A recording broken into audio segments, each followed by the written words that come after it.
हम सभी लोग सफलता हासिल करना चाहते हैं, इसलिए आप इस वीडियो को देख रहे हैं। तो मेरा यह फर्ज बनता है कि मैं आप सभी को सच्चाई बता दूं कि बड़े बड़े सपने देखने से या दिन रात गधे की तरह मेहनत करने से हमें सफलता नहीं मिलती।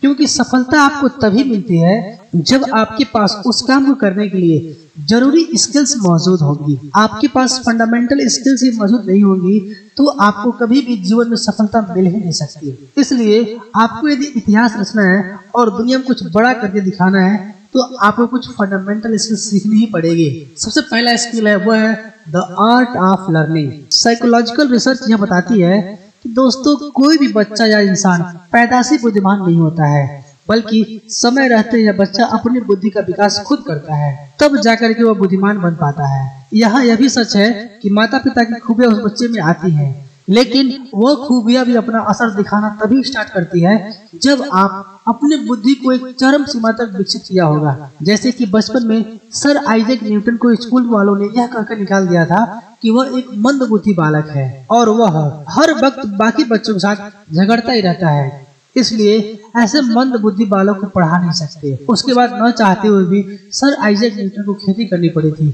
जिसके बाद वह खुद ही मानने लगे थे कि शायद सच में भगवान ने उन्हें एक मंद बुद्धि बालक ही बनाया है, जिसकी वजह से वो आज दर दर की ठोकरें खा रहे हैं। सर आइजैक न्यूटन की मां ने उन्हें बताया कि कुदरत का नियम ऐसे काम नहीं करता है बेटा। कुदरत का नियम यह कहता है कि आपके शरीर का विकास भगवान खुद करेंगे, उसके लिए आपको कोई भी एफर्ट लगाना नहीं पड़ेगा। लेकिन जब बात बुद्धि और विकास की आती है तब वहाँ पर भगवान जी ने उसके विकास की जिम्मेदारी हमें सौंपी है। इसलिए बुद्धि का विकास अपने आप नहीं होता है। आपकी बुद्धि का विकास तभी होगा जब आप जरूरी एक्शन लेकर उसे विकास की ओर लेकर जाते हो। अगर हम ऐसा नहीं करते हैं तो आप न चाहते हुए पूरे जीवन भर अज्ञानी मूर्ख इंसान बने जाओगे। अब यह बात सुनकर सर आइजैक न्यूटन की आंखें खुल गई। अपनी माँ की मदद से उन्होंने फिर से स्कूल ज्वाइन किया और वह कुदरत के नियम के अनुसार हर दिन अपनी बुद्धि का विकास करने लगे, जिसके लिए वह किताबें पढ़ते थे, जटिल से जटिल थ्योरीज को समझते थे और प्रैक्टिकल करके अपनी बुद्धि का विकास करते थे और अपनी बुद्धि को चरम सीमा तक लेकर जाते थे, जिसके परिणाम स्वरूप उन्होंने उसी साल उसी कॉलेज में टॉप करके दिखाया।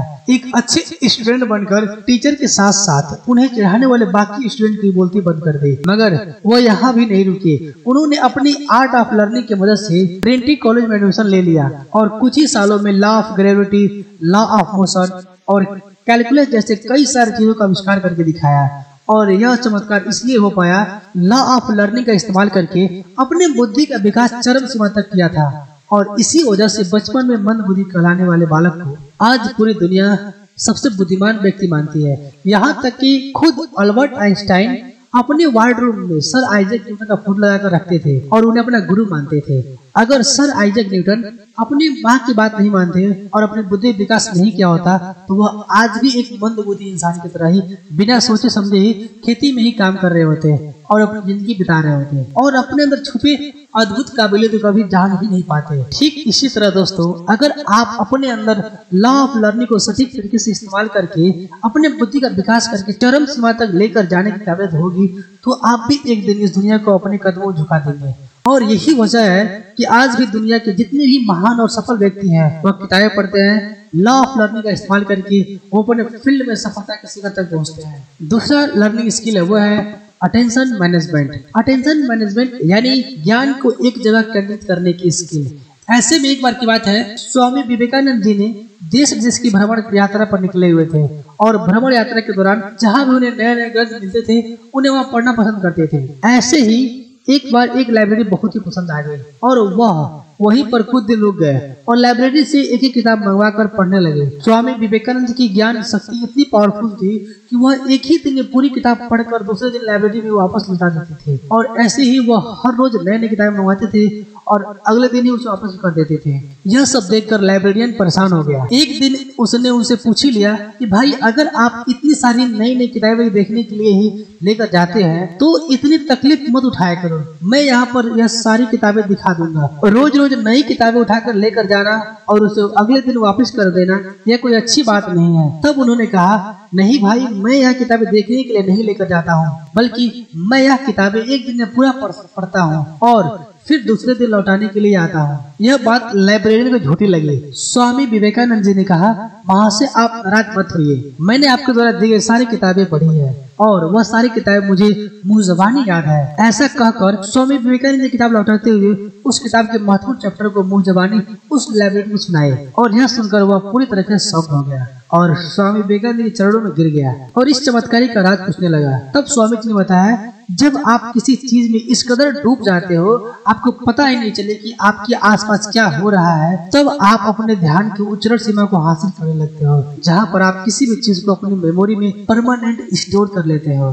क्योंकि किसी भी चीज को सीखने के लिए समय के साथ साथ ध्यान केंद्रित करना बहुत जरूरी होता है। जिस प्रकार एक चित्रकार बिना ध्यान केंद्रित किए एक मनमोहक चित्र नहीं बना सकता, ठीक उसी तरह बिना ध्यान के एक जीनियस लेवल की सफलता कभी भी हासिल नहीं की जा सकती। इसलिए जो इंसान अपने ध्यान को बस में नहीं कर सकता, वह कभी भी इस दुनिया की परिस्थिति को अपने बस में नहीं कर सकता। इसी तरह ज्यादातर लोग अपने जीवन में एक जीनियस लेवल की सफलता कर ही नहीं पाते। इसी तरह अगर आपके पास अटेंशन मैनेजमेंट की बेहतरीन स्किल होगी तो आप भी दुनिया के सारी सफलताओं को अपने कदमों में झुका देंगे। तीसरा स्किल्स है वो है communication and public skills. Public speaking के बारे में वॉरेन बफेट बताते हैं कि आपके पास कितने भी बेहतरीन लाइफ चेंजिंग आइडिया क्यों ना हो, अगर आपको उसे लोगों के सामने बेहतरीन तरीके से प्रेजेंट करना नहीं आता है तो लोग आपकी सच्ची बातों को भी गलत समझकर ठुकरा देंगे। इसलिए यह बहुत जरूरी है कि आप कितनी बेहतरीन तरीके से लोगों के सामने अपने आप को प्रेजेंट कर पाते हो। यही वजह है कि वॉरेन बफेट खुद को डेल कार्नेगी की कई सारी कम्युनिकेशन स्किल्स वर्कशॉप अटेंड किए थे ताकि communication skill and public speaking skill में एक मास्टरिंग हासिल कर सके।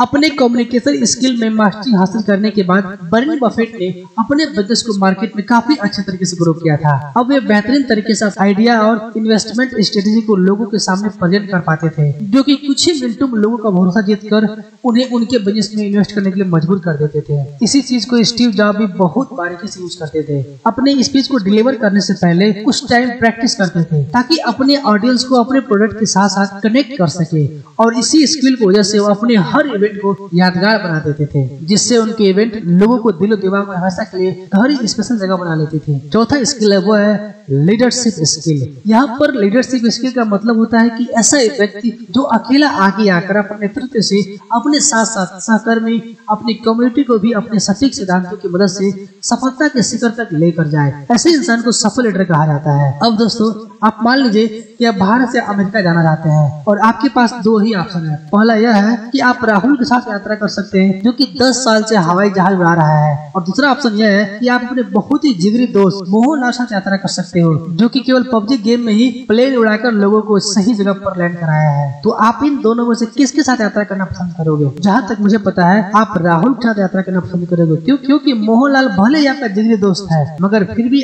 उसके साथ हवाई यात्रा कभी नहीं करोगे, क्योंकि मोहनलाल के पास हवाई जहाज उड़ाने की कोई भी नॉलेज या स्किल नहीं है। इसलिए 100% चांस है कि अपने लीडरशिप में अमेरिका के बदले सीधे स्वर्गलोक भी पहुंचा देगा। जबकि दूसरी तरफ राहुल एक अनजान इंसान है, फिर भी आप उसी के साथ अपनी यात्रा करना पसंद करोगे क्योंकि आपको विश्वास है कि राहुल अपने लीडरशिप के अंदर सही सलामत मुझे अमेरिका पहुंचा देगा। उसी तरह दोस्तों, जब आपके पास अपने स्किल एंड एक्सपीरियंस के साथ अपने काम में अपने साथ अपने सहकर्मियों को भी सफलता तक लेकर जाने की लीडरशिप स्किल मौजूद होगी तो दुनिया भर के अनजान लोग भी आपके सामने आंखें बंद करके भरोसा करेंगे, जिसके जीते जागते एग्जाम्पल है रतन टाटा जी, स्वर्गीय Nelson Mandela ji and Steve Jobs, जिन्होंने अपने लीडरशिप स्किल की वजह से अपने साथ साथ हजारों लोगों की लाइफ को शिखर तक पहुंचाया है। आज के हालात देखें तो हमारे देश के साथ साथ पूरी दुनिया को ऐसे लाखों लीडर की जरूरत है जो लाखों बेरोजगार लोगों को सफलता के शिखर तक लेकर जाएं। इसलिए आपके पास भी ऐसी स्किल है तो यह दुनिया आपके कदमों में झुक जाएगी। मगर दोस्तों यह तभी संभव हो पाएगा जब आपके पास भी राहुल की तरह एक जरूरी स्किल या नॉलेज या फिर एक्सपर्टीज होगी। पांचवा स्किल है वो है be an expert in your field. आप अपने फील्ड में तभी सफलता हासिल कर सकते हो जब आपके अंदर अपने फील्ड की एक्सपर्ट बनने की काबिलियत होगी। अगर आप इस वक्त देखोगे तो इस समय जो भी लीडर अपने फील्ड में एक्सपर्ट है वह बहुत ही समझदारी से अपने बिजनेस और काम को नेक्स्ट लेवल पर लेकर जा रहा है और अपने बिजनेस को करने के लिए नए नए तरीके ढूंढ रहे हैं। लेकिन जो लोग बिना स्किल के बिजनेस शुरू करते हैं उन लोगों को काफी भारी मात्रा में नुकसान का सामना करना पड़ता है। इसलिए दोस्तों, बिजनेस हो या अपना पर्सनल लाइफ, अगर आपके पास इस स्किल या नॉलेज की एक्सपर्टीज नहीं होगी तो आप विकट परिस्थिति में भी बिना सुना पक्का है। लेकिन अगर आपके पास art of learning, attention management, communication skill and public speaking skill, leadership skill, be an expert in your field, 5 skill मौजूद होगी तो आप भी आंधी तूफान भरे हालातों में भी बहुत ही सरलता के साथ सफलता के शिखर तक पहुंच जाएंगे। उम्मीद करता हूं कि आप सभी के 5 इंपॉर्टेंट बिजनेस स्किल बहुत पसंद आए होंगे। यदि पसंद आए तो प्लीज वीडियो को लाइक करें, अपने सभी दोस्तों के साथ जरूर शेयर करें ताकि वो लोग भी ये 5 स्किल जान सके और अपने जीवन में इसे इस्तेमाल कर सके। यदि आपके मन में कोई सवाल या कोई सुझाव है तो आप मुझे कमेंट कर सकते हैं या फिर ये मेरी इंस्टाग्राम की आईडी है, आप मुझे फॉलो करके अपने सवाल में पूछ सकते हैं। आपके हर सवाल का जवाब बिल्कुल कुछ ही टाइम बाद मिल जाएगा। अपना कीमती समय निकाल कर इस वीडियो देखने के लिए आप सभी का बहुत बहुत धन्यवाद। And finally Angesh Kumar signing off.